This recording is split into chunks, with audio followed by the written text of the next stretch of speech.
धर्म स्नेही प्यारे प्यारे भव्यात्माओं,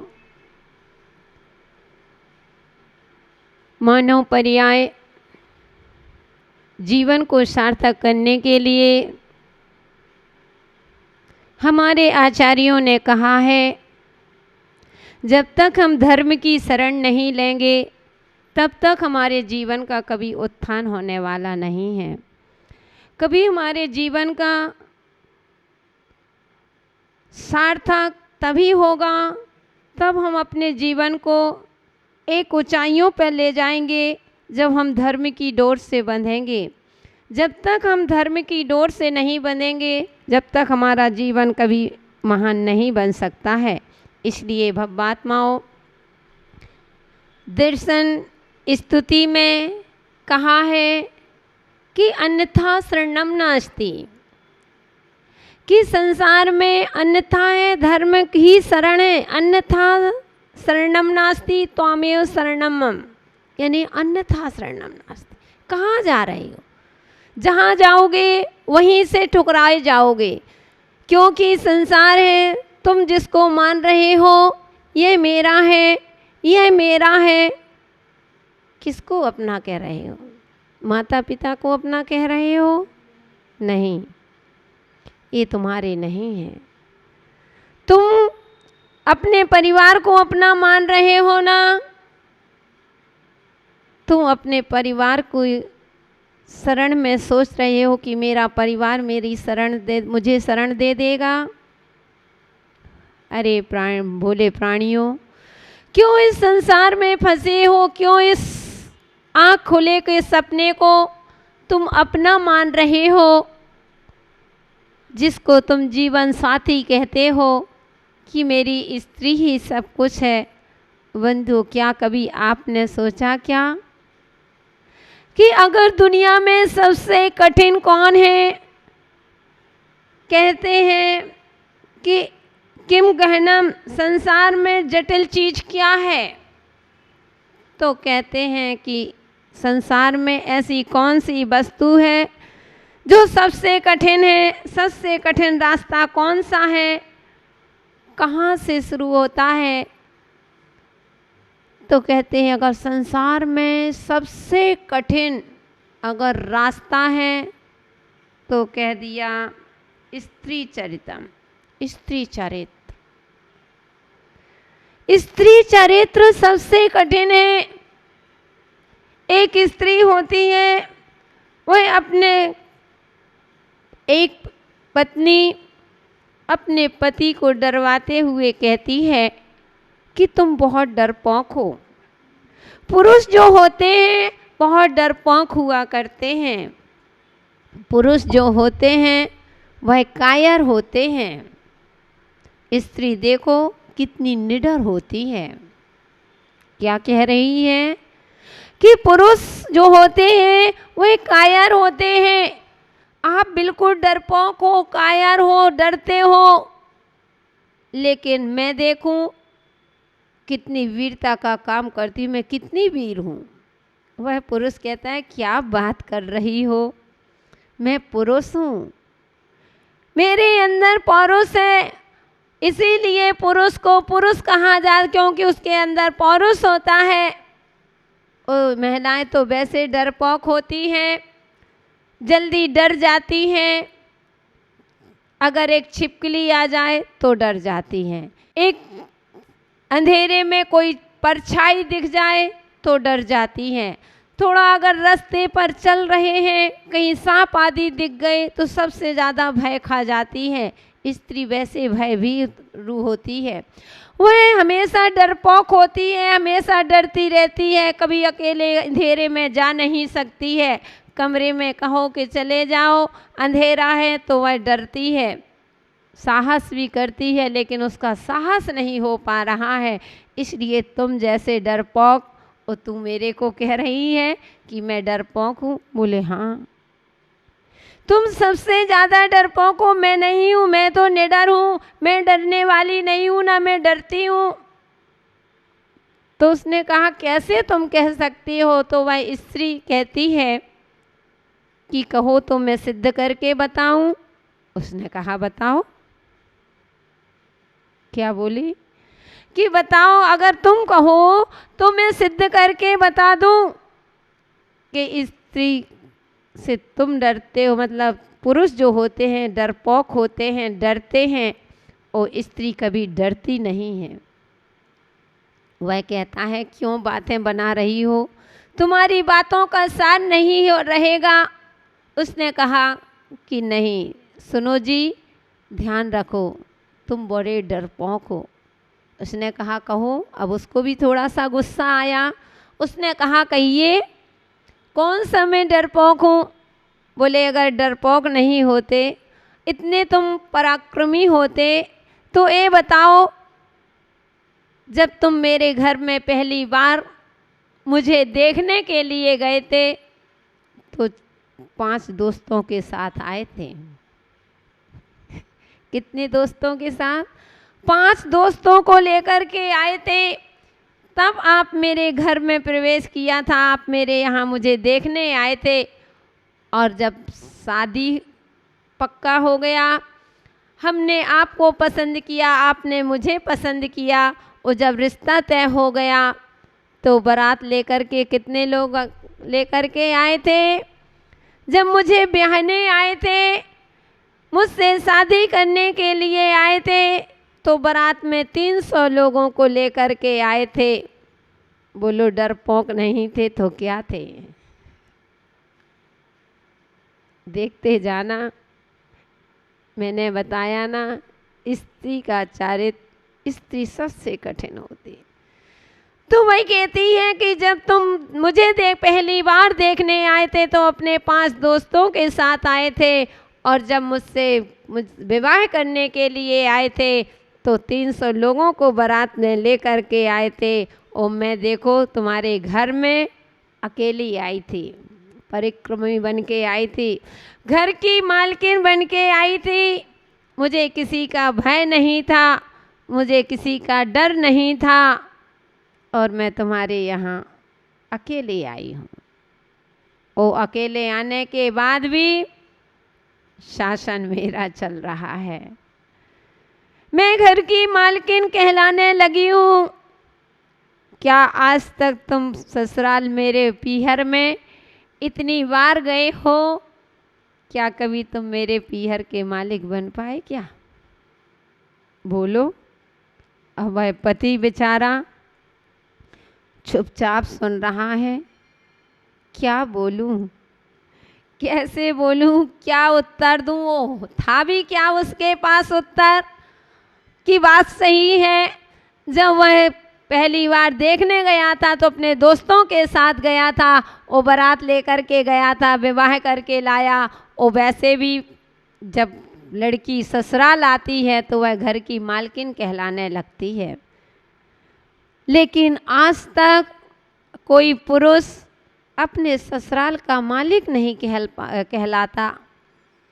कहीं कभी भी उसको ये नहीं कहा जाता कि ये ससुराल का मालिक आ गया है। नहीं, वो महिलाओं के लिए, स्त्री के लिए पहले ही कह दिया कि यह घर की मालकिन है। तो वह कहती है मैं मालकिन कहलाने लगी हूँ।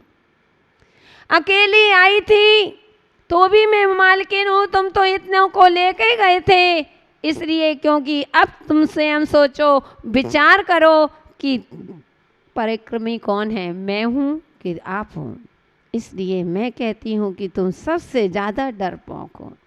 वह सोचने लगा कि बात तो सही है, और उसने कहा कि मैं तो एक बार रोई थी बंदियों। मैं भी कहती हूँ कि स्त्रियों की मायाचारी, स्त्रियों का जो स्वभाव होता है उसको कभी देव भी पता नहीं कर पाते। वास्तव में स्त्रियां बहुत ही कठिन होती हैं।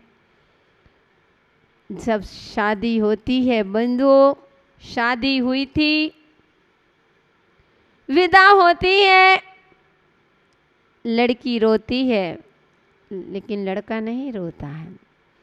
दुल्हन रोती है और दूल्हा हंसता है। हे मानो, इसी हंसने की सजा है। अगर तुम उसी समय थोड़ा सा रो लेते तो तुम्हें जिंदगी भर रोना नहीं पड़ता।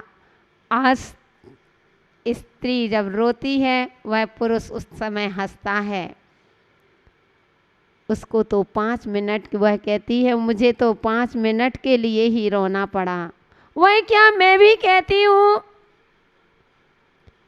कि वह जब महिला के बेटी की विदा करते हो, जब लड़की की विदा होती है तो वह मंडप में भी रोती है, वो विदा होती है तो पिता से लिपट कर के रोती है, और पिता से लिपट कर के रोती है, आंखों में आंसू बहा रही है। और उसका भाई अपने पिता से पूछता है कि पापा दीदी क्यों रो रही है, दीदी के रोने का कारण क्या है पिताजी। पिताजी छोटा सा बच्चा था, उसके हाथ फेरते हुए कहता है कि बेटा ध्यान रखना, दीदी तो गेट तक ही रो रही है, जीजा को तो जिंदगी भर रोना पड़ेगा। ये होती है। क्या कह दिया, कहते हैं कि दीदी को गेट तक ही रोना है, वह चुप हो जाएगी, लेकिन जीजा को तो जिंदगी भर रोना है बंधु। इसलिए कहते हैं कि जो दूसरों के रोते हुए में हंसता है उसको जिंदगी भर रोना पड़ता है। इसलिए कभी भी किसी को देख कर के, रोते हुए को देख कर के हंसना नहीं। सुन रहे हो मेरी बात? अच्छे से समझ में आ रही होगी। आज महिलाएं सोच रही होगी कि माताजी मेरी बुराई कर रही हैं, गुरु माँ मेरी बुराई कर रही हैं, मेरे लिए कुछ गलत बोल रही हैं। आज महिलाओं के लिए बंधु, मैं महिलाओं की बुराई नहीं कर रही हूँ, मैं तो इतना बताना चाहती हूँ कि सबसे कठिन मार्ग है तो स्त्रियों का चरित्र को समझना। स्त्री कैसी अपनी मायाचारी करके किस तरह से अपना काम निकाल लेते हैं, किस तरह से पुरुष को पिघला लेते हैं। और बंधु वीर वही पुरुष, वही वीर कहलाता है जो कभी भी स्त्रियों के चक्कर में नहीं फंसते हैं, स्त्रियों की मायाचारी में कभी आते नहीं हैं।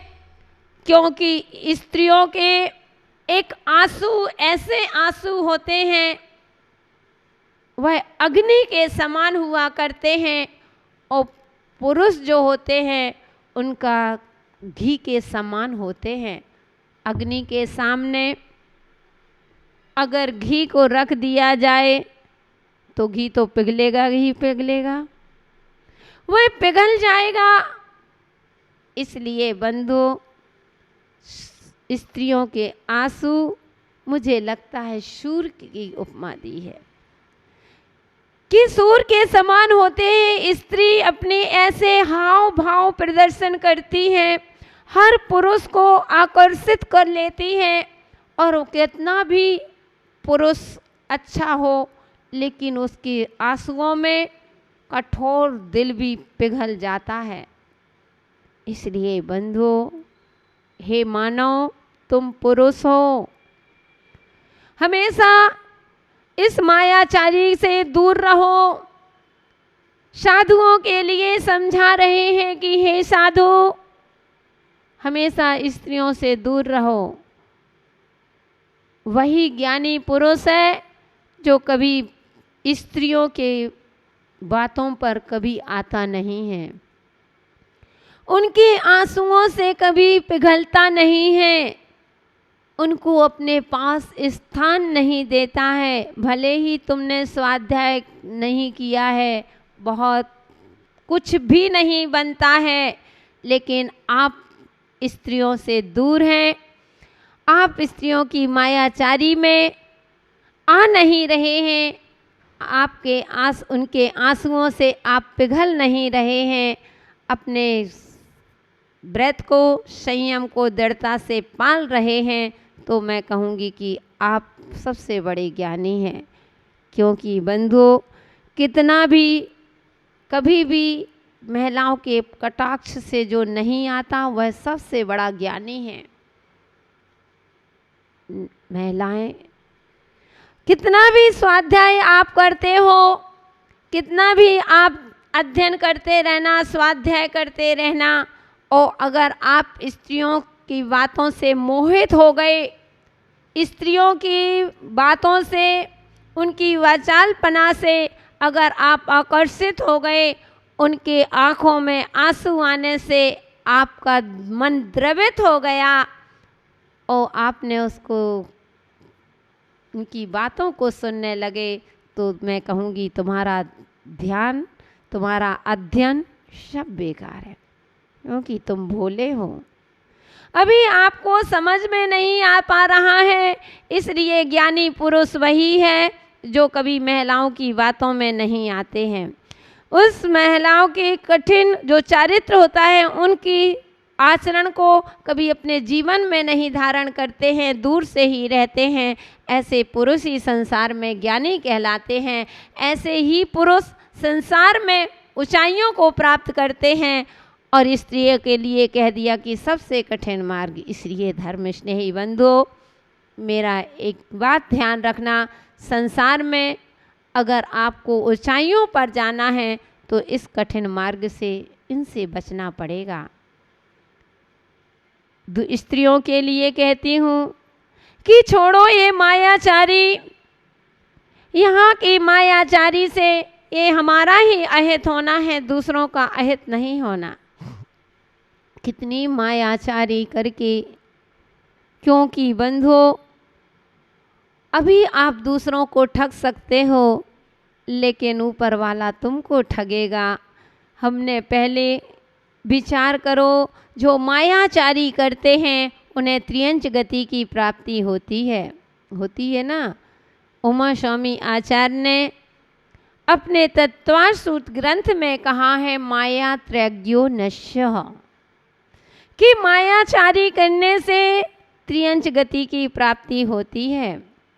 वो हम कितनी मायाचारी करते हैं, और मायाचारी में भी मायाचारी करोगे, निगोद के पात्र बनोगे।